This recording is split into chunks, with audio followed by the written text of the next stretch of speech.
Hey guys, how y'all doing? My name is Kieran, and this is Fox Off RPG. So today we're going to be having a look at a bunch of books that I personally consider essential to my Shadowdark games. This video is going to be split up into two sections, and the main section is going to be books that I think they are essential to me, but I also think they would be very essential for other people. And the second part is, it's not that these other books are not as essential, it's that I do like them a lot. Some of them I haven't played enough to judge fully yet to see if they should be part of my everyday or my every game sort of collection. Some of these could be setting books as well. Now, I haven't played with them enough to really determine if it's something I prefer over another book. They're also very different. I will have some setting books in this. They're also going to be very different. But yeah, so that's the general idea. So before we get into the video, I just want to again thank everyone as always for checking out my videos. I think I still can't get over people want to watch and listen to my dumbass. But yeah, I will leave a link in the description where you can find every book I'll show, their creators, as well as I'll leave an affiliate link if you want to use that. If you don't, it's fine, you don't need to. If there's anything there you like, but it does help, and it helps me get more stuff. And if there's anything you guys want me to look at in the future or sometime, leave it in the comments. I can have a look at eventually. I might even have it. So yeah, I will also leave a link in the description to my X and Discord. I set up my Discord about 2 weeks ago. If you want to join, you can join. There's going to be lots of sections for different things. You know, you can talk about movies, video games, anime, other RPGs. You can post your social stuff there if you're a creator. You can post stuff about your Kickstarters, your products you're working on, you have out.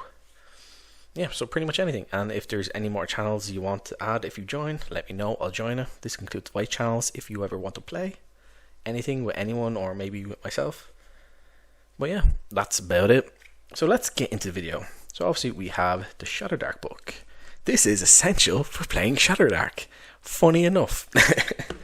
Technically you can play with the free quick start guide. You're going to get a very limited amount of monsters and levels and spells and stuff like that, but that's just the obvious. So to continue on with the theme of the Shadowdark book being required, the next book, well, the first book we're going to be looking at is something that takes a lot of the core elements in this book and expands upon them and creates a much bigger, more complex and in-depth use of the things that are in this book. And that is the GM Companion. I know a lot of people have gotten this book. A lot of people use my affiliate link as well, which is great, so thank you. But yeah, it's an amazing book. Like, in here you will find more points of interest. So when you're rolling your hex encounters or your hex crawls and stuff like that, you're going to be rolling for points of interest and other things. This is just another table which expands upon things. And hazardous terrains, another great feature. So it's going to make your travels more interesting. And it doesn't necessarily, it's going to mean something that's going to be damaging. So it could be damaging, it could affect your movement or cause weakness in some way. Like an example in a forest, a weakened state you could roll is suddenly frosty winds. Now it's going to be up to the GM to decide how to do that, but you can say that slows down your travel. You might get lost more easily. You might, and depending on how severe it is, you might take frost damage. A settlement expansion. This is brilliant. Like, you can go into a settlement, or if you're rolling one up, or a town, a city, whatever it is, you're going to have more options to choose of from the book that expands what's in the core book. It's an expansion to it. It's not replacing anything, it's expanding upon it. So that's great. It's amazing, and it makes it easier for the GM to not come up with names of different places in the craft district, for example. Like, you have it 11 places here you can pick from, or 8 places, sorry. No, 10. Silly me. But yeah, the stuff like this is just expanding upon everything. Like, the shops is going to give you your poor shops, your standard shop, your wealthy shops, the different kind of things you're going to find inside it, or the different kind of things that you're going to find. Like a wealthy shop, you're going to have, for example, a master locksmith. You're not going to have a master locksmith in the poor district. What you might have in the poor district is a shady guy. He might be able to sell you tools, might offer you services. Tavern, the same thing. Also, there's a game you can play. The Axe of Devotion. It's just going to expand upon the carousing tables. It's absolutely brilliant. Again, this is definitely one of the best things about Shadowdark, is the carousing tables. And as time has gone on, more and more creators have realized this, and they're adding more things to it. Same with the combat training. It's a similar thing. It's going to be a table, like a carousing table, but for combat, instead of just saying, oh, we went into a dungeon, we got some gold, and all of a sudden my character is now a badass fighter for some reason. Magical studies, the same thing. Deep delving. I love this. I absolutely love this. To me, this is my favorite section in this book, and it's mainly because I love dungeons. Dungeons are amazing. They're so much fun. You might think I'm like an old grognard guy or whatever, but I'm not. I'm 34. That's the first game of D&D ever played. Was 4th edition, everyone's favorite edition, you know. I just love dungeons. They're lots of fun. You can have lots of creativity in them, lots of surprises, interesting places. And when you go into each room, you're going to roll for each room. What's going to be inside, and we have different aftermaths of combat, things that can change over time as you're walking or traveling through the dungeon and charting out. You can add things in. This will lead to other tables that might come up as well. It's brilliant. Again, it's solo monster stuff, mob monster stuff. Again, it's just adding more detail. It's going to make it easier on the GM. You could roll all this up beforehand. You could roll it on the spot. Again, I do mostly solo play, and every now and then I'll play with a few people I know. And I think this book, in probably everything I'm going to look at, is my favorite. Just on the utility side, not necessarily on, oh, I'm having so much fun. This is not an adventure book. This is an expansion of the core rule book to add more variety and make things and life easier for the GM. You're going to go down to the back here. It's going to have new monsters, just NPC roll-up charts, so you can add, again, more and more detail. Different encounter things here. Load of new monsters and creatures. Again, this is by Chubby Funster. Chubby's amazing. I always call the creators by their handles. But Greg, dungeon dressing, like what you might find in a dungeon, extra treasured stuff. Boons, new boons, which is pretty cool. And there's a lot of them. Oaths, secrets, blessings, potion benefits, and potion curses. I love curses, and because you can pick up magical items in any game, and people are so used to them being, oh, I get a +1 to my attack roll, and maybe an extra +1 of damage depending on what the DM decides, and that's it. And maybe it has a cool effect, like you can, like sparks will come out of your sword when you strike it lightly with anything, so it'd make it easier to start a fire, something silly like that. But with this, he expands the magic creation in this, so you can magic armor, magic weapons, everything like that. You can have them be cursed, and some of the curses can be quite nasty, and you can decide maybe the curses don't take effect straight away. Maybe they eat away at a character. It might take a few battles, or say if we have a sword or an axe, maybe it takes a few battles for that curse to really start coming true. And then he gives a load of magical items and stuff like that. Beat of the Vampire, Blinking Eyes. It's amazing. It's a great book. It's the best utility book out there for Shadowdark, in my opinion. But yeah, this is definitely the best thing for Shadowdark I own. Just again, in terms of utility, not necessarily in terms of fun, but it does add and he said a naughty word again, it does add a ton of fun, which is what we want in our games. We want fun, we want drama, and stuff like this just makes it easier. Now, the next one we'll be looking at is a setting book. And it is Formoria, the Dark Age. I just want to say these books go together quite nicely. This is obviously more silver, this is more white, but you know, they look great together. Just want to say that. You know, Formoria, I've been telling everyone, even before I got my YouTube channel, about Formoria. I backed this on Kickstarter. I have a review up on the channel as well, like I do with most of the things I'll be looking at here. Excuse me, got the hiccups. But this, I described this as medieval iron and silver sort of setting.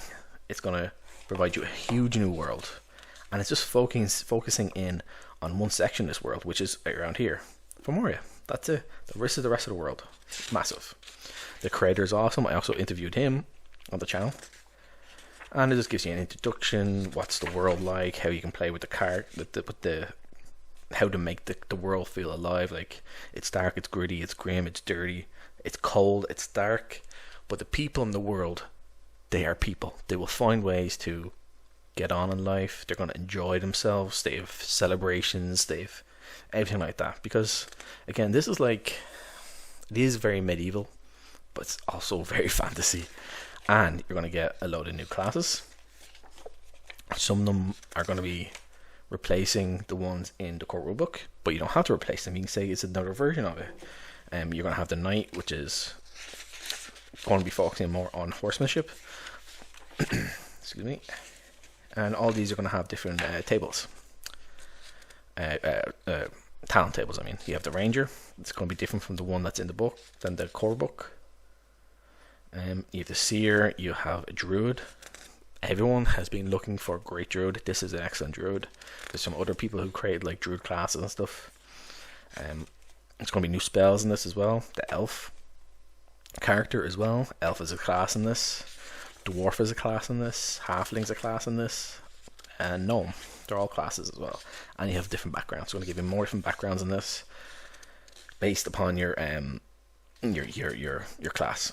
And yeah, I do say race instead of ancestry. That is pretty much the only real thing that bothers me about. Well, not bothers me. I just think it's silly. It's changing things from race to ancestry. Other than that, you know, I think the game is excellent. It's not really much I change about it.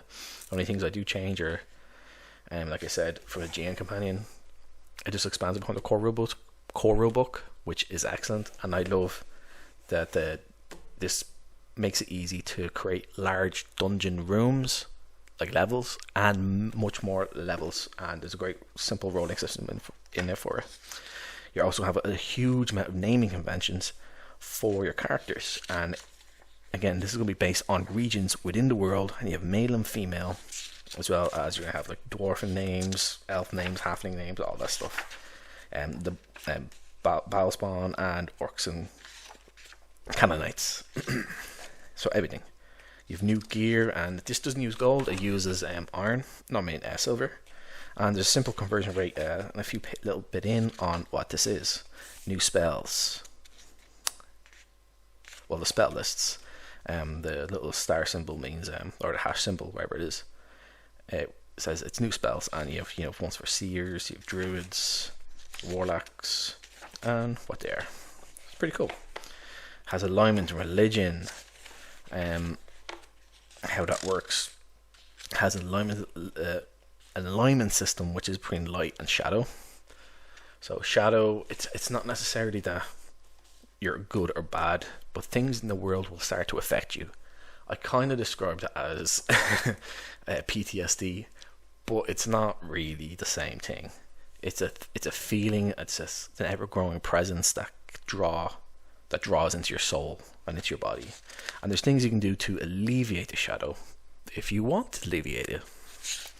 You know, it's an excellent setting book. It is my go-to one at the moment.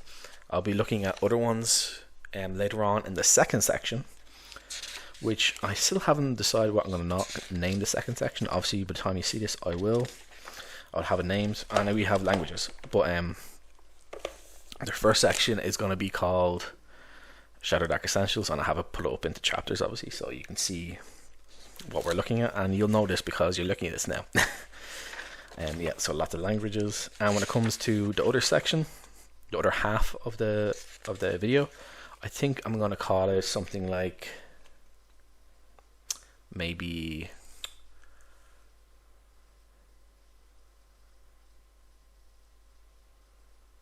extra add-ons or extra, I don't know, yeah.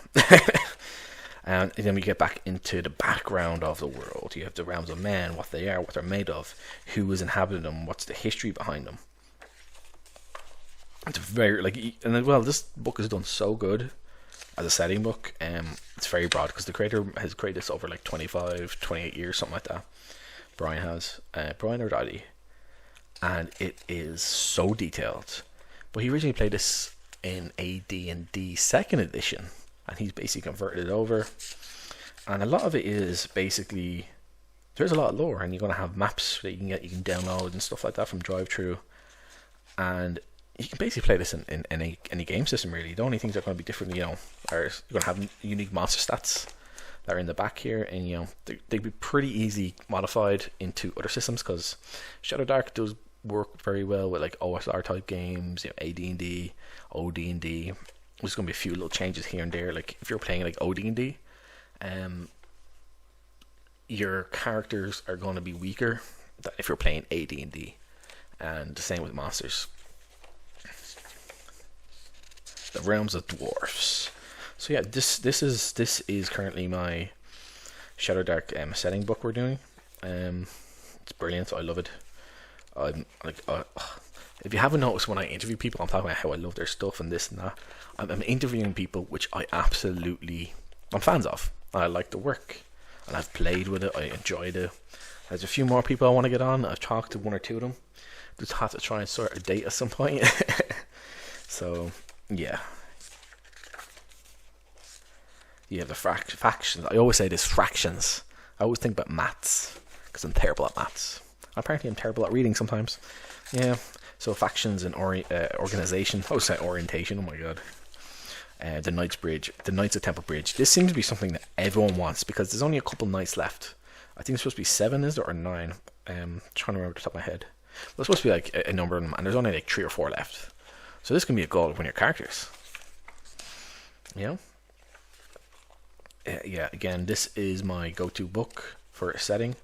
It's just awesome. And it has legendary NPCs and characters. And I was talking to Brian, and he basically said these are noteworthy characters that showed up in his players' games over the years, and including some of his own players, their characters. So that's pretty awesome. And some of these are going to be from a long time ago, or some are going to be a bit more recent. But yeah, it's awesome. And it goes on for quite a bit. Legendary items. And it has a nice big bestiary that adds lots of new stuff into it. I think there's about 20 or so new creatures and monsters, and the regional encounters. So there is a big map. You're gonna want to download it, or if you're playing on like a VTT or online, you'll be able to bring up the image and you can use that. And Brian is creating, or he's having created, more new maps all the time, and he's updating things. So that's awesome. I remember I asked him, could he, I think it was on Drive-Thru, is there going to be a hex map version? And he done that. It's brilliant. I love it. So each region, you're going to have wandering encounters. Regions, countering regions. So you have a day and a night. So like here, you have 24, 2d12, so that's 23 encounters, but there's 2 of them. So like that's 46 different encounters, and there's a lot of regions in the world. And once you have the map, it's easy you can see it, and he has different color coded maps, so you can sort of see when and where each region is. He also has a map of safe, unsafe, and risky. So then you can also use that. You can also use your DM judgment to decide when and where. You don't need to have everything exact all the time. But yeah, like this, this goes on for a little while, as you can see. So your players are not going to be bored. And the each hex, when you look at it, I think it's 24 mile hexes. So it's going to be, you can be in a hex for quite some time. Remember, a 6 mile hex is a total of, I think it's, was that 30? Is it 32 square miles or something like that? Might be less. We'll say it's 32 square miles. I think it's less. Anyway, 32. I'll just repeat myself now. So we'll say it's 32, and that's for 6 mod hex. These are 24 mod hex, so do the maths on that, because again I cannot do the maths. And it talks about the more histories of the world and stuff like that. I love this, and at the end it has like mini adventure. I already have a review of this on the channel. You can look it up. Maybe I will link some of this stuff, because I think a lot of stuff we'll be looking at I do have reviews on, or will have them coming out. And this also includes the second part. Again, the second part of this is isn't necessarily stuff that is not as good. It's not that, or it's not that it's not as good. It's usually just because I haven't had enough time with it to determine if this is a for sure thing I'm going to use all the time, or if it's something I think it'd be just useful for, until the book is run through, and then you need a new group and you could use it. So everything we're looking at is very useful. There's no right or wrong in this. Again, it's just how I use things and my personal opinion. That's all gaming really is. It's what you like in your opinion. Now, I need to have my tea. Ooh, see that? See that nice dark richness? That's what we call Barry's tea. Nice strong tea. Oh, I needed that. The next one is the Shucked Oyster boys at Black Lodge Games. Again, I've reviewed this. It's one of my early videos before I had a microphone that's even half decent. But yeah, so the review done pretty well. Like the guys at Black Lodge shut it out. That helped on my channel massively, and like I'll be watching those guys for a good while. I talked to them there the other week about their Kickstarter, so if you want to check that out, you can. And of course the video. Yeah, so this is a big ass book. I'm not sure how many pages it actually. 264 pages plus a couple at the back of greatness. That's the best way to put it. It's a single location essentially. Not really, but essentially. So the Shucked Oyster is basically a brothel. And in that brothel, there's some weird stuff going on. You're going to have lots of prostitutes. We have 20 of them, as you can see there. There is also going to be adventures in this that may or may not pop up.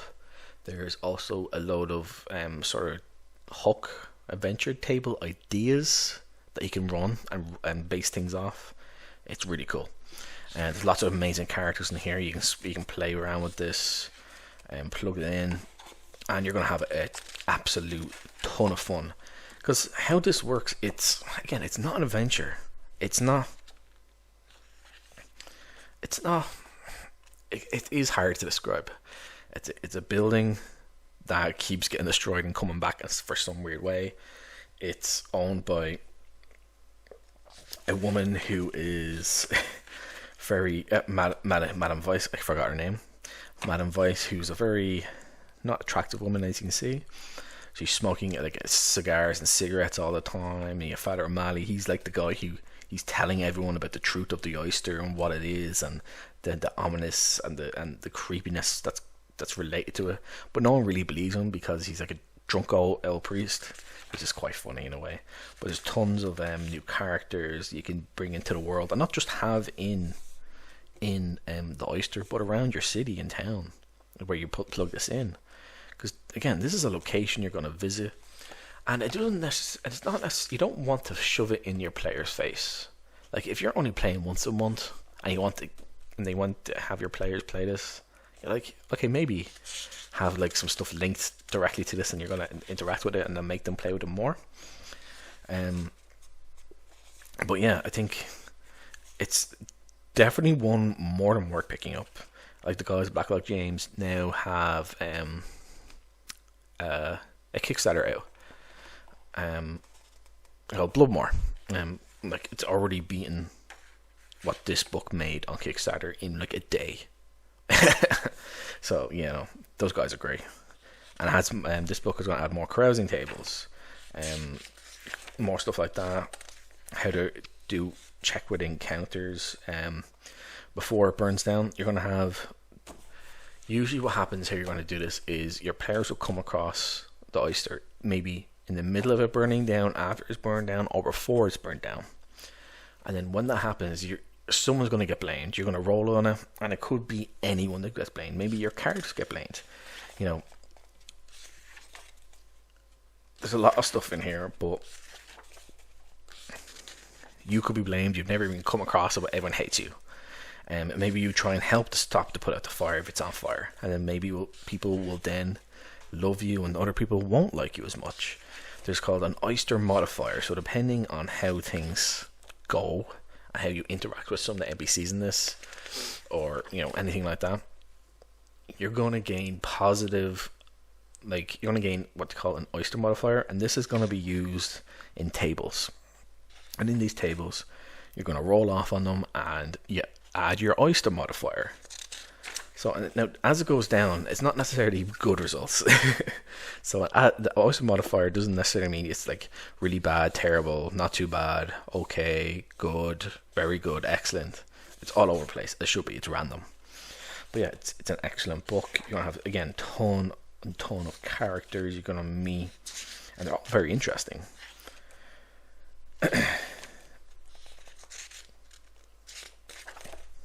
You all have their own personalities, and here you're going to play them, and it's all done in some relatively short like paragraphs. Like these are it's big writing as well, so it's quite short, and it all gets to the point. You understand what's going on. Again, it's awesome.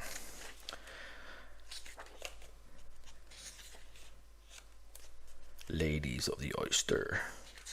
I've actually told this to the guys at Black Lodge Games. How I introduced this into my game was I had my players go to they're in a town, and then they went off, they looked around, and they saw the oysters after burning down, and they saw like the charred or the partially burnt body of Madame Vice. And outside was Bronwyn and Svetlana. I sort of played her, Svetlana, as like a Russian girl, and Bronwyn as like a heavy English accent. It's quite funny. I don't want to do it now. I'd be kind of embarrassed. But like, come here, love. I got you. That's Bronwyn, and Stefania is like, hello, yes, I come here for you. That kind of type of accents, or those accents. And as the place was burnt down, the bodies are coming out, or they're out on the street, and the Madame Vice was half burnt. She looked dead, or presumed dead anyway, charred up. And you had just these two prostitutes outside trying to get clients. It's brilliant. And then they went off to another town, and they went by a part of the town, more the poor part of town, and that's when they saw a building that looked like the building that was burnt down. And inside, they saw, looking out of a window, smoking, was Madame Vice. So that instantly hooked them, and they were like, "What's going on? This is a different place, different location." They also had Father O'Malley going around, But yeah, it's pretty cool, and they all have stats. Everything has stats. And there's going to be like lots of stuff in here, tons of stuff that's going to be super useful for players or GMs, for your players.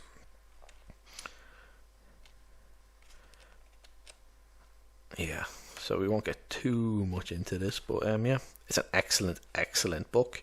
Again, this is definitely one of the ones I would absolutely recommend everyone pick up, because sooner or later you will want to have your players go to a new interesting location, and this is it. You don't have to force it on them. You don't try and need to push them down into doing it. They will naturally do it, because the NPCs in this, when you play them right, and just going to be very easy to play with, it's going to drag the players into it. They're going to want to know more about it, and maybe have this set up as this is like the only bar or place in town, because the Shucked Oyster is a brothel, but you can get drinks, you can get food and stuff like that. You can just say that, you can put it all in there. So that's pretty cool. More tea time.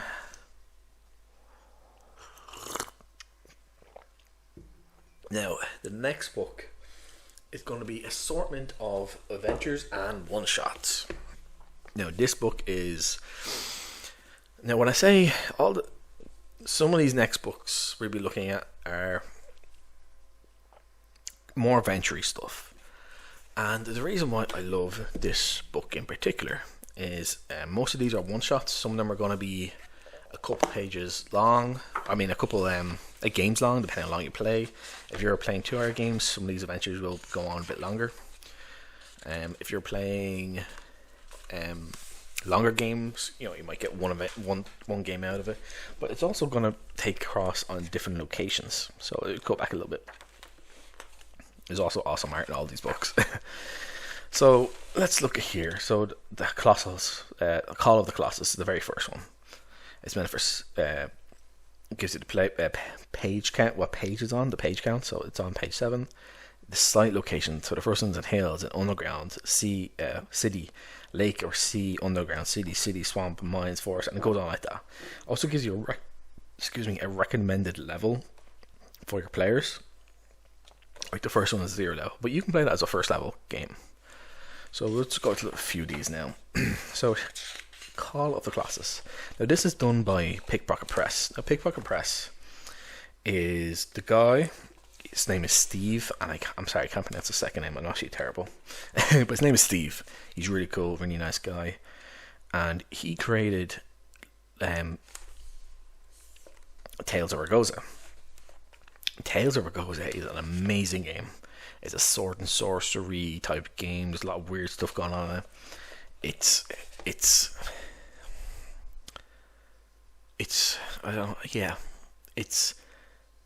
different enough from other sword and sorcery games. It's tons of tables which can be used for other games as well.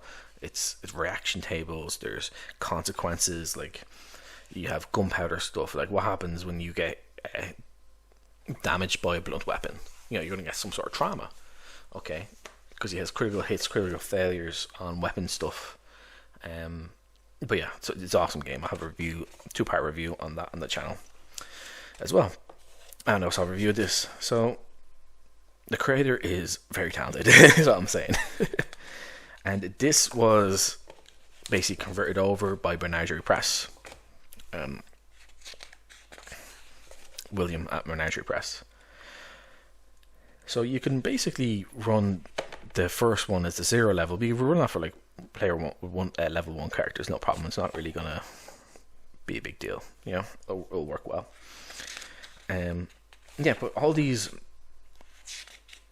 locations and quests, all these like missions, they take place in different locations, and then that location can now be a permanent part of your world. Because if you have, let's go back to the Colossus thing.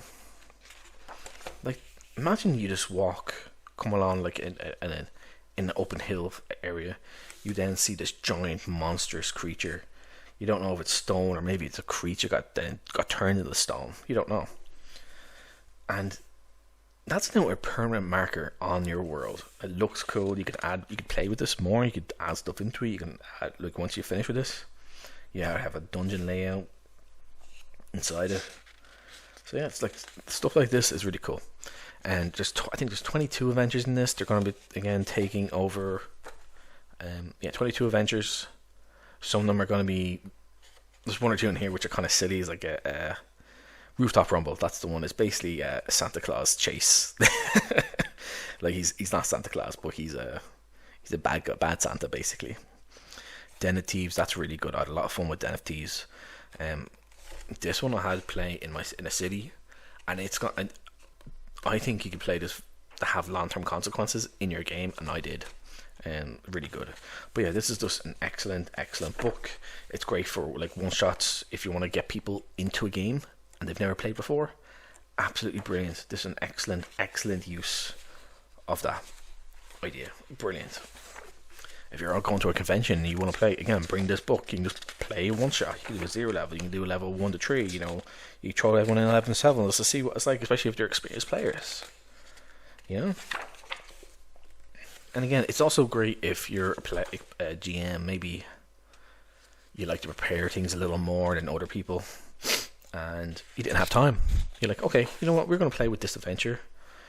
It's it's gonna go well into a location. We just plug it in, and we play for 3-4 hours, and to see what goes. If we finish it, great.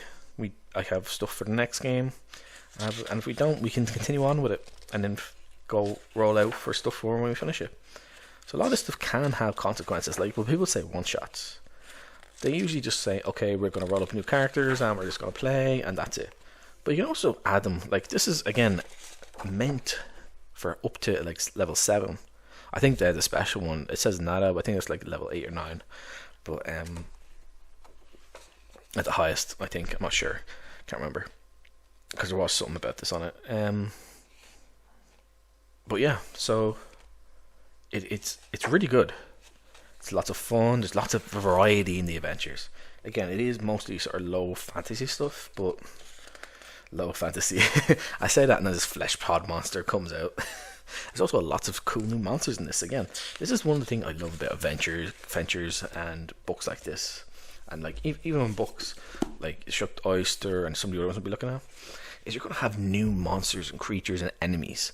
And you can also pull on them for any of your own games later on if you don't want to use them in this situation, like in this. Because some of them are going to be variations on monsters we're all familiar with, or different kinds of monsters in a category. You might have a different kind of like a mold or ooze or something like that, different kind of skeleton, and it's just a bit more variety, which is also awesome with these kind of games. Because everyone knows, every role player loves monster books. But yeah, so this is again an excellent book. It's quite long actually. I think it's like 200 something pages. Yep, 223 pages by the end. But yeah, it's absolutely awesome. And the last adventure, I remember what it is. It's essentially a one shot. It's an homage game to Reverse Dungeon, and I can't remember top of my head what is it homage to. It's a very famous dungeon. I think the dungeon might be called a reverse dungeon as well. But it isn't actually called Reverse Dungeon. It's like, what's it called? A dungeon flip, yeah. And this is a reverse dungeon. Players take control of the monsters and the underground layer, which is being invaded by a band of merciless treasure hunter NPCs. Yeah, the Den Thief. This is one I really liked. I had a lot of fun with this. It did have consequences throughout the game, and it's up to the DM to decide how if you're using this in your ongoing adventure worlds. Like that's it's a good section of a city map, you know. Have that, use that, brilliant. You have a city sorted out for yourself. But yeah, again, books like this are invaluable tools for DMs, GMs, whatever you want to call yourself, referee, judge. And again, variety in here is great. The art is amazing. And yeah, you're going to have lots of fun with these books, in my opinion anyway. So, I need somewhere to put this.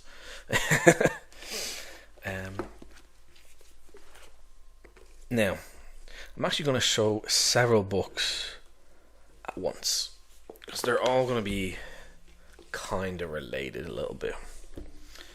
A lot related. So, these are by Menagerie Press. I have 2 more of these. Now, I have already reviewed this Pits of Brawn on the channel. I think it was Pits of Brawn. And then you have Wolf of Barrows in other places. And below. This is the most recent one. These are all great. And the reason why they're great is basically these are different location and quest books. I'll go to Pits of Brawn again, because I have done a review on this, but I'm just using this as an example. You don't have to get all these.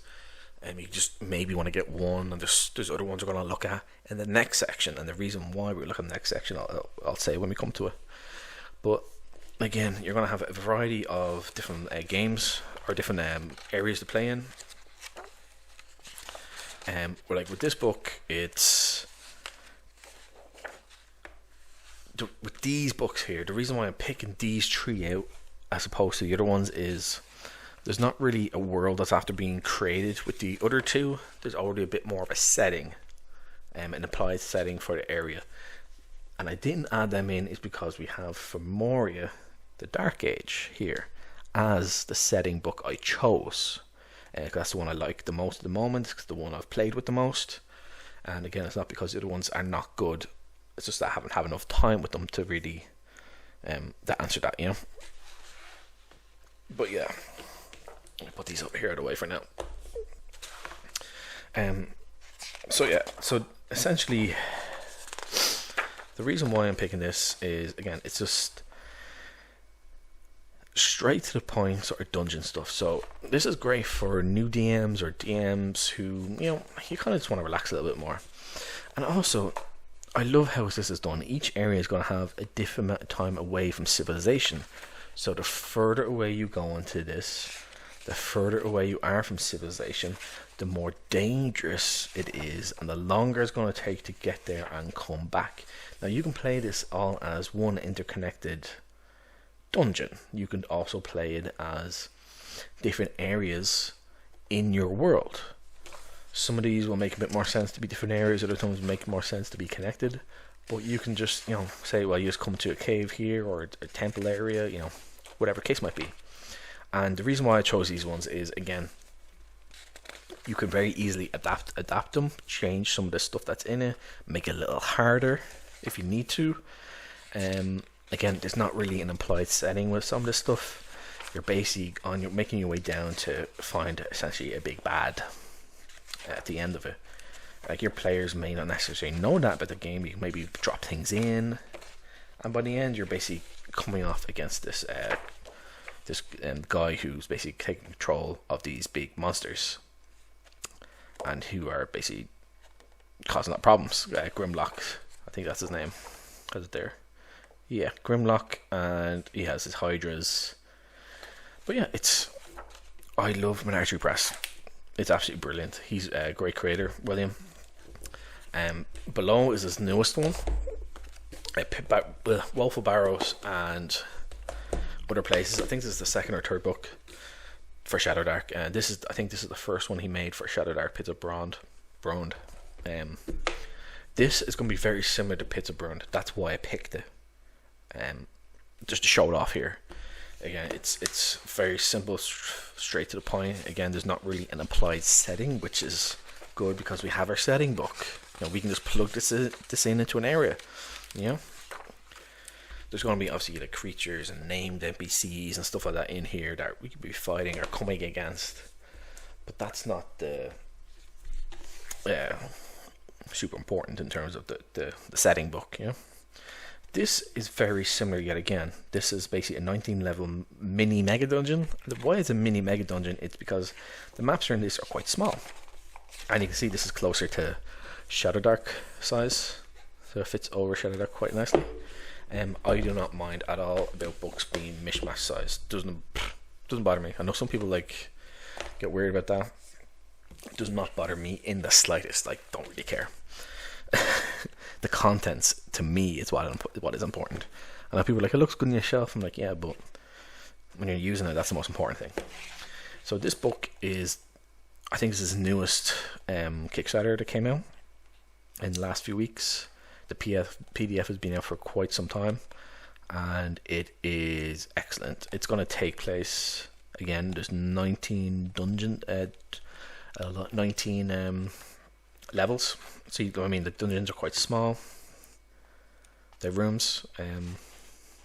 I think the dungeon maps themselves are from Logos. Actually, I think it says at the beginning.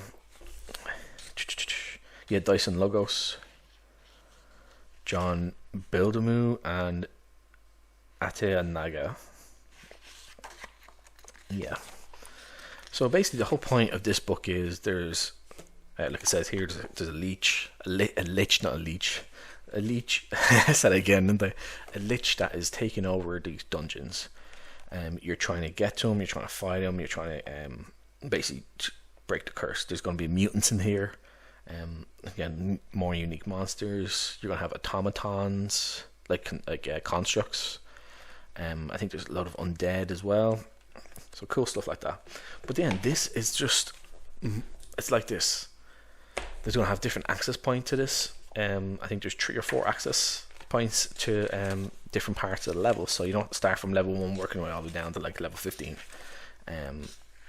Yeah, so again, it's more the same basically, but this is definitely a bit more tight, concise. It's in one location essentially, but obviously, you know, you're working down your way into a deeper dungeon, and you have other ways to get out instead of going to like to the very top level.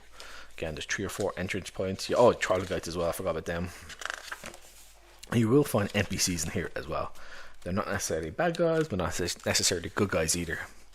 Someone might be lost, you might be able to convince them to help you. Again, that's up to the player to use their brain to determine all this stuff out. But yeah, like, these books are excellent in my opinion. William does a lot of great stuff, and he has a big monster book coming out. It's like taking all his Pathfinder stuff. Menagerie Press, he's been around for a while. He's worked on over 100 different titles. Insane. He's been doing this for like 10 plus years, which is insane to think about. If you have 10 titles, you have 10 years and over 100 titles, that's like 10 titles a year you've worked on, which is insane. And for everything I've seen, his books are great. And what he's working on currently is basically a big monster book. It's going to be, he says, I think it's going to be at least 600 pages, or around 600 pages, and it's going to have all his Pathfinder stuff, monsters converted into Shadowdark, which is amazing. I actually had a look at that on the channel as well. Let's just look at the Kickstarter page, and it was great. Super excited. I backed that. I can't wait. Have more of my tea before it gets cold. And then we're going to have a look at the next section of the video, which again, it's not that these are bad books. They're also they're brilliant. Some of them I have put in way more detail after I've played more. Some of them I have not played a ton of. I will have a review of one of them shortly as well. So I'll go get those books now, and we can have a look.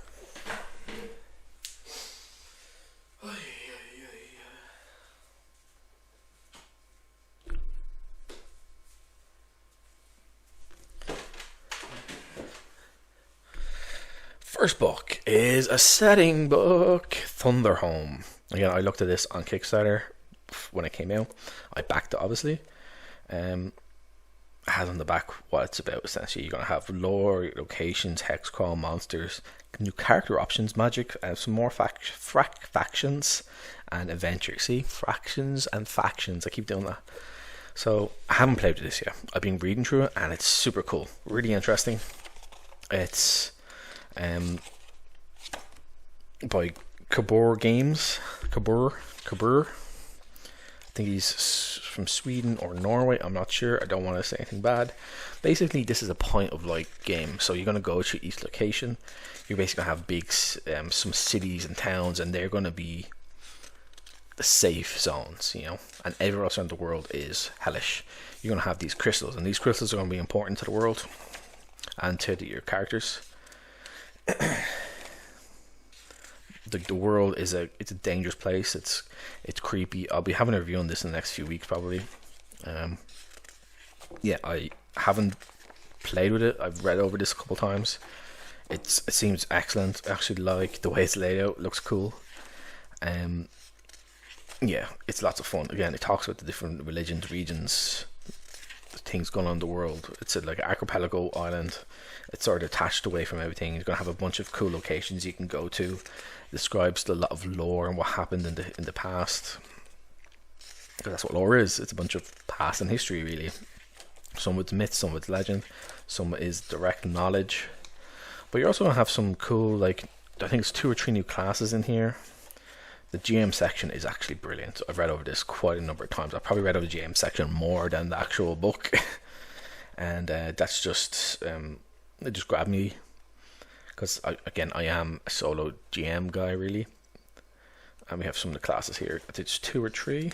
So we have the Friar, which is definitely essentially a type of a monk, priest type character. Your talents, he's known priest spells, the weapons he can use, hedge magician, I kind of thought of like Radagast the Brown a little bit, just by the way he kind of is, at least described. I mean, I'll show you what I mean. Inside, attached and waddled down drab hut on the fringe of a shadowy figure mutters. So Radagast the Brown, he's like in a hut that's like half run down, full of animals and stuff like that, but there's also an ever ominous presence in the background, so that's kind of cool. Yeah, so this is a very good. About half this is setting, the other half is GM stuff and other like spells and stuff like that, I think. But yeah, it's definitely interesting. It's definitely different. Like, it's very different from Formoria. It's also going to be very different from another book we'll be looking at, which is actually a Chubby Fonster book. And it's not like Shadow Sun or anything like that. That is also something you could have a look at if you wanted to for a setting book. And the reason why I did not include like Shadow Sun over Formoria or the other book we'll be looking at, it's just simply because I haven't used them. Again, I haven't used them that much. I've used Formoria way more. And I love Shadow Sun. It's very well written out. It's excellently done. But yeah, so let's get into this. So this is the GM section. We'll talk about this a little bit more. It has some random generators in here, and he talks about what they are. One thing I absolutely loved: the principles include 2 to 3 interesting items and locations in hexes. Again, that's something I always talk about. Think about the size of even 6 small hexes. It's massive, you know? So, you need to think of different areas in different places in one area. So it's different locations, what you can go to, what I can link onto.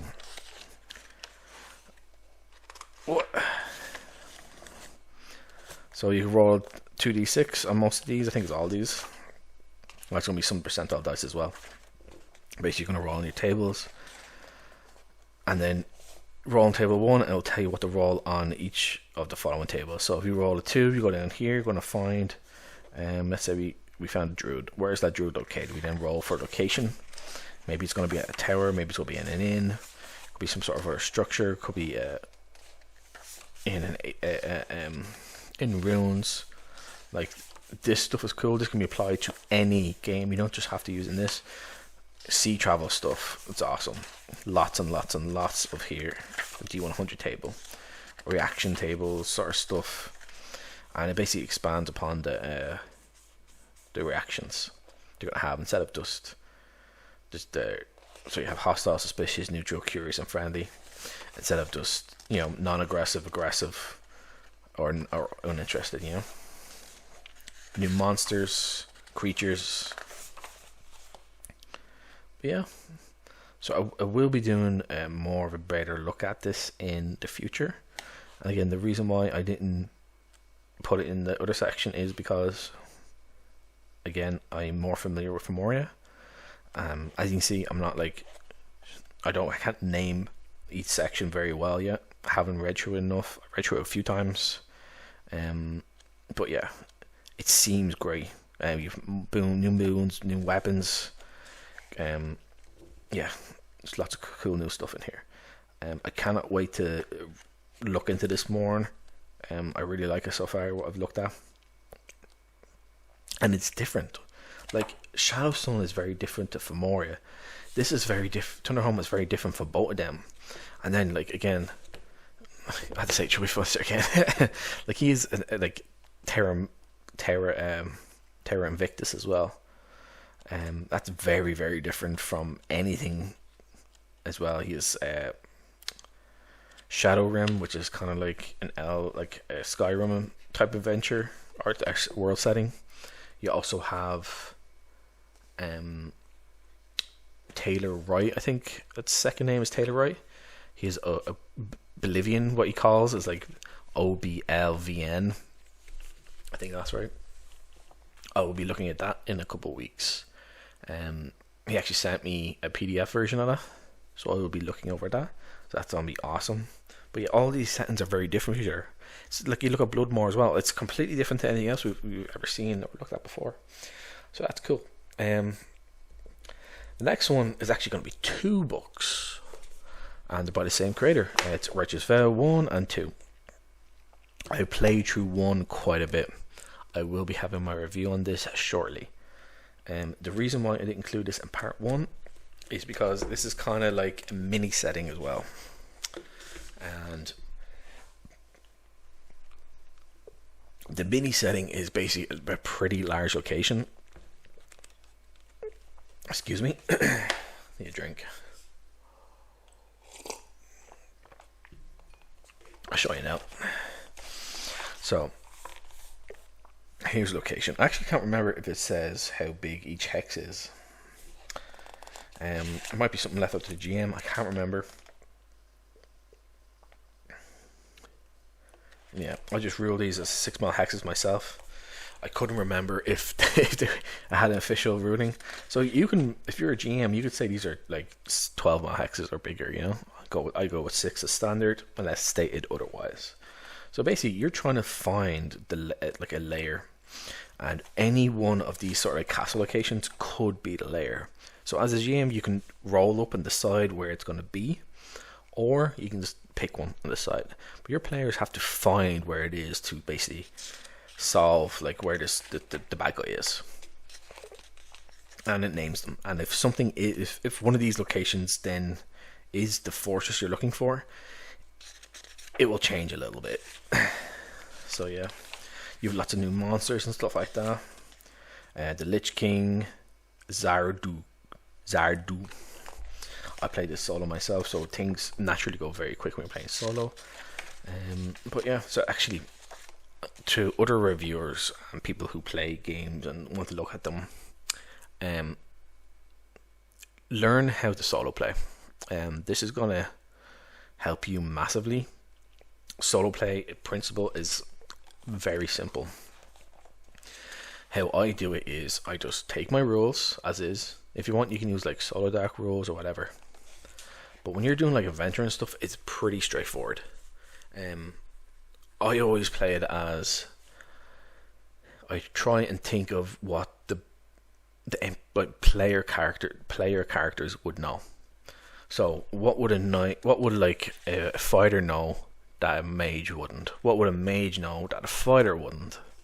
Just the base knowledge on the world, the history, you know, fighting, magic, religion, all that stuff. And that's going to help you play your character. Then you also think about how intelligent is my character. So if you have a knight or like a warrior who's highly intelligent, that might say something about his background. Maybe he was raised in like wealth and privilege, and he never knew a cold night or an empty belly, you know. Or maybe he was just a smart knight out there. So this stuff can help. And when making decisions, I sort of use that as a standard for how to determine things, especially when it comes to stuff like lore stuff. Would my character know the language this is written in? If it's a cleric, maybe they would, and we're going to naturally know more about the world. How highly intelligent are they? Their intelligence lower. I'm going to say no, they probably don't, but maybe they might know something because they're very wise. They heard about something from somewhere. But then the magic user is probably more likely to know more about languages, because spells and scrolls are going to be written in multiple languages, and they want to know more about spells. That's kind of how I do it. And you can, if you want, you're going to use like D6s and D20s to determine things. Like if you're not sure what it is, I think the D6 is probably the simplest way to go about things. It's quick, it's straightforward, it's snappy. Like, it's like when you're getting lost, like you roll D6. On 1 or 2 you're lost, and on 1 you're lost on like a normal location. But if it's a bit harsher, it can be a 1 or 2, yeah. Or if it's at night, it's a 1 or 2. You know, a bunch of new monsters in here. That's just what I just want to say. So if you're a reviewer or something like that, learn to solo play. It's going to be the greatest thing for you, because if you want to play once a week, you probably have a game your characters are enjoying. You don't necessarily want to just come in and say, hey guys, can we review this? You know. But yeah, so basically the whole background of this is the liches taking over some places and you're trying to find them and essentially you want to kill them. That's the most basic, simple thing. I'll be doing a more proper in-depth review on this. But each fortress is going to have its own location. Depending if the fortress then becomes the main location for the lich, it will then change. It'll be a bit different. And how you implement things and how things will fall out will be a little bit different. But yeah, this is absolutely excellent. I know Volume 3 this is coming out on backer kit very soon. So I think he has the Volume 3 backer kit page up, but it's basically on the countdown. So it is. I'll also link that. Again, I will link everything we're looking at. I will also link that so we can. So if you're watching this and you're like, oh, I always want to check this out. Okay, cool. I will show you. You can probably get this Volume 3, 1, 2, and 3 in the next one. But yeah, I will be doing a proper in-depth review on this relatively soon, so don't worry about that. I don't want to go into it too much here because it's kind of end up being like half a review. Like the other book that I didn't mind spending a bit more time on because I reviewed them, and it is stuff for the channel as well. Righteous Vow 2, I have looked at this far less because I've been busy playing this and some other stuff over the last few weeks. Again, my throat.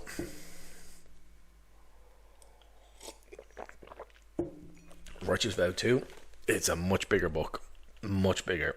You can see what I'm seeing. So you see it better here. Yeah, it's much bigger. So there's more going on. Yeah, I haven't gone too much into this, but I'm just putting this up here because again, Volume 1 is great, and I know people who are playing this, they have it and they love it. So I would absolutely recommend. I haven't even, again, I've only looked through it a few times. I haven't played it, but yeah, everyone is loving Volume 2 as much, if not more, than Volume 1 from what I've seen. So absolutely recommend these two.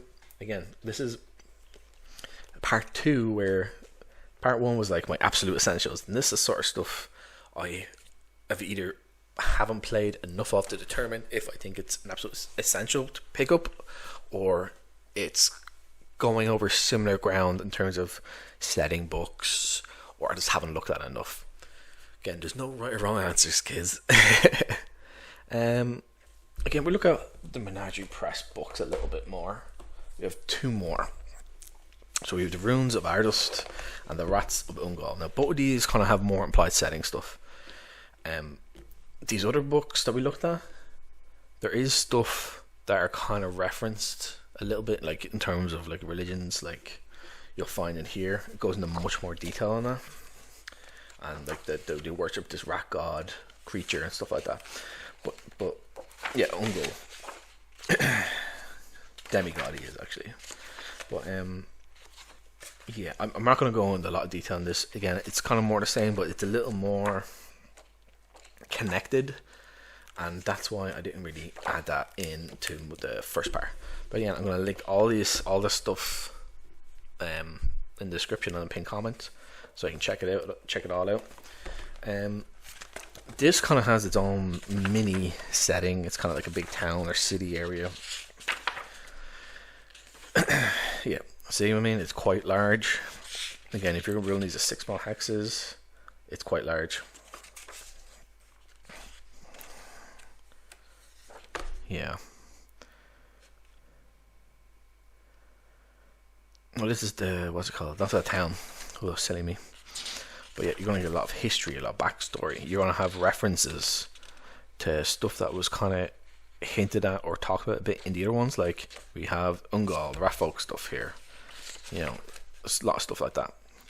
So again, I'm not going to go into into this, but again, when it comes to Shadowdark and Menagerie Press stuff, you cannot go wrong. They're excellent books. They look great.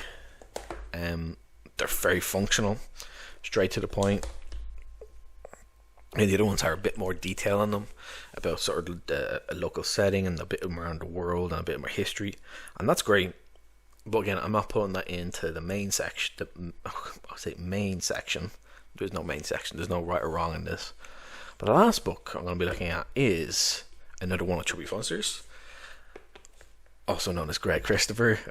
When I say also known, it's his actual bloody name. But this one is Terra Invictus. This is a campaign setting. It is designed for solo play, but you can play this with a GM. And this is basically making a GM's life super easy. I talked about this with him in the interview I done, and the notations. So the different symbols in here are going to basically relay to what's going on. So you have a secret agent symbol, you have ground transportation, you have weather, you have first look, you have discoveries, enchantments, temples. All this stuff is going to show up and more in locations. He talks about how you can solo play, and everyone's going to solo play a little different. So this is just how he done it and how his son did it, I believe. I know his son absolutely loved this. And the card gives you like rolling your dice, your positives, your negatives, sort of results and stuff like that. Rumor stuff in settlements, has here. It's brilliant, and again it gives you an example of a role play, which is very good, because if you've never done it before and you don't really have any point of reference, it's going to give you an idea of how you could do it. Also, when you're doing solo play, you're also going to use spark tables. Like when it comes to Shadowdark in particular, because I was just speaking generally about how to solo. If you're playing an adventure, you don't need spark tables, because you're like, I'm doing a solo adventure in God's Forbidden North, an OSE campaign. It's adventure and setting book all in one. I don't need spark tables because everything is in the book. I know the book very well. I know what's going on in it. I know the different factions and groups and the peoples and the areas very well. And it's a big ass book, even just the one volume, never mind volume 2. Yeah. But with Shadowdark and other games, you're not doing adventures, you're probably going to need spark tables, and Shadowdark is full of spark tables and ideas and basic generators is what I'm talking about. Now with this, we have a ton of deities in here. You have lawful, neutral, and they're all going to be tied to locations you can come across. You can pilgrimage to these. Acts of devotion, again, more of that stuff we talked about with the GM companion guide. Geographical locations of different kingdoms and areas. Now, I have played with this a bit. I haven't done a ton, but I do eventually plan at some point to play at least 2 or 3 games recorded on camera for everyone. I do not know when that's going to be. I think it's going to be quite a while, if I'm being honest, because I do have a lot of stuff to either play, to look at, stuff I've already played, but I also have to review, so it might be a long time. And then I also have my ongoing solo game, which I do have several recordings of. I do definitely want to get this out at some point. Greg's a great guy. He's very generous with his time, and if you need that, and when I'm talking to him, he's very helpful. He's a great guy. That's one thing you'll notice in this the hobby space. You have a lot of great people, super creative, super nice, and ungodly talented. So you have transportation where you can go around places. Now you have the civilized north, which I know he wants to expand on this, and he showed me his preview map in our interview. Pretty cool. So you have different random encounters, and you have the hex location. So in every hex with the location on top, these are the charts you're going to roll with it. Like, you have random encounters, and when you get into like the city stuff, it's going to be a city now in a minute. Next page or two. Yeah, here we go. So we're in a city location. You have a lot of symbols. You have rumors. You can spend 2 gold to roll once a day, and you have 1d6. So say we roll number 2. The Duke killed his own daughter and is trying to cover up as a kidnapping. So maybe your players essentially get employed by an investigator to help find what happened to the daughter. Or maybe you come across something in the world. You have to determine how to do this as a solo player. And there's stuff in here you can use. It's going to give you ideas. Like the Cordis here has been living in the Court as an inquisitive child. She can provide some history on the ruins and embassy of the dwarves' locations. She might know something about the Duke killing his own daughter. You can determine this yourself. There's lots of ways in doing it. You can use the spark tables in the core rulebook to help you with that. Again, like and the GM companion guide as well. Those two things, because that will help massively. It's really interesting. I don't know how to describe it. It's this is something that's going to be great for GMs in group play as well. It's going to make the load lighter. If you kind of want to relax a bit more. It's going to give you detailed locations. You can then come up with quests based on some of the rumors, or even here we'll have actual outlines of quests and things you can do. And these are going to be inside city areas and stuff like that, in small towns, villages. And then you go out into wilds, and you're going to have random encounters in the wilds as well, what's happening in these areas. And each one's going to be fairly different, or very different. It spreads out over time, because like you have here 2832 and 2833. If you go into one or the other, it's basically the same stuff can happen, but there's a lot of variety in it. But then it also gives you information in, like, okay, Casimir is rising a vast cavalry force in, and it gives like the locations, the hex location. He secretly works for the demon, and it gives the hex location of that. In a few weeks, he will begin raiding Lanoroid and capitalize on their unpreparedness. That is like not even a paragraph, but that is going to be a huge mission that you can undertake. If you can find out a way that your player or yourself as a solo player can learn about this information. Maybe you heard about from some drunk soldiers, something like that. Maybe you come across some information earlier in the game about a demon. There's lots of ways to do this. It's such a well done book. Again, it's designed for solo, but you don't need to be a solo player at all. I'm still shocked by this. I played a little bit and I've had a lot of fun with it. And again, more locations. He has a big map that you can download for free, but you can also get a poster of it, and the poster of it is very cheap. I need to get it at some stage. It's just make my life easier. Like, it's basically an at cost print for the poster essentially. But yeah, it's super cool, super interesting, super well detailed. It's a campaign setting. It basically gives you ideas on quests you can do, different parts of the world, and then at the beginning, like what the symbols mean. You have random encounter checks, you have rumor checks, you have a bunch of stuff within here. You have locations you can go to. Like here, you have nomadic encampment. You have the temple of Atgod or Atog. And more stuff here. This is all interesting. It can all be done completely different. So if me and 10 people all had the same book on the same page in the same location with the exact same character build of like three or four character, 3 or 4 characters in a party, all exactly the same, we could all end up doing the exact same like mission or come up with the same premise, but play it out completely different. It's super cool like that. And the more you've played of games, the more you're going to get out of it. And also, again, you combine that with the tables in here and in the GM companion, and you're going to be having a hell. This, like, you could play with this forever. Because again, the stuff when you come in the city and you get like rumors and ideas, some of it is going to be simple, mundane stuff. Some of it might be like hints on bits of information you might find, but then you're going to determine what that information can be and how it's going to affect things.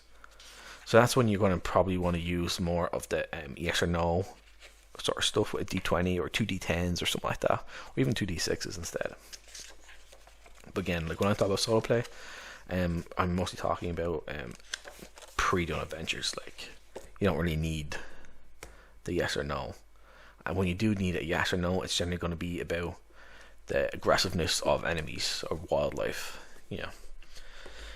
But yeah, that's basically the video, guys. So this has been my video on my personal essential books for Shadowdark, and other goodies. I think that I might call it that. The other goodies are books that can be just as essential if you wish. They're also going to be stuff that are similar to the first part, where they're going to be different setting books, you know, like here, or Thunderholm here, different types of setting books, like Formoria as well. You're going to have like adventure books, like we have the bunch of Menagerie Press. Some are going to have an implied setting or mini setting, like or location area. That's why I put them a bit separately in the other part. And you have like things like the Shucked Oyster, which is a cool location which can repeatedly come up across any game you have. It's got a lot of fun and interest. And then my personal favourite toolbox book, the GM Companion. Again, which when I was talking to Greg, he was surprised how popular this was and how quickly it became popular. And it's just so bloody good. Like it takes the stuff that's in here and adds onto it. This is not replacing anything. This is expanding upon the great ideas in here and adding more options, more details. You know, it's super cool. Again, my favorite part is the dungeon stuff, and I love the curse stuff. You know, you've obviously the dungeon stuff is just. I love big dungeons. Like I think I've said this probably a lot. Yeah, but yeah, guys, this has been my sort of breakdown of essential books for Shadowdark and extra cool books, which can be just as essential. There's nothing stopping that at all. But yeah, this has been absolutely brilliant. Thank you all for watching this. This was actually my second time recording this, because I had this recorded previously, but it was kind of a mishmash. So I had some books here, and I was waiting for a few others before, and I was sort of like doing a record session. Then I'd wait for a new book to come. Like this only came the other week, and I done a recording with this in it. And I was just like, oh, damn it.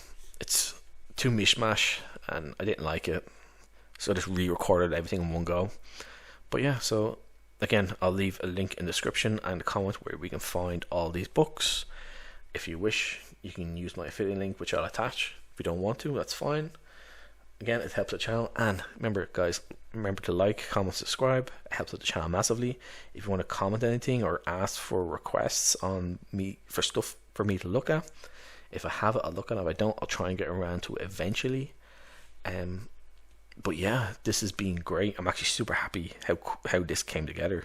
I didn't think it was going to come together quite quick. I thought it'd be fucking up quite a bit more. But yeah, again, thank you. I'll see y'all again soon, and have a good one.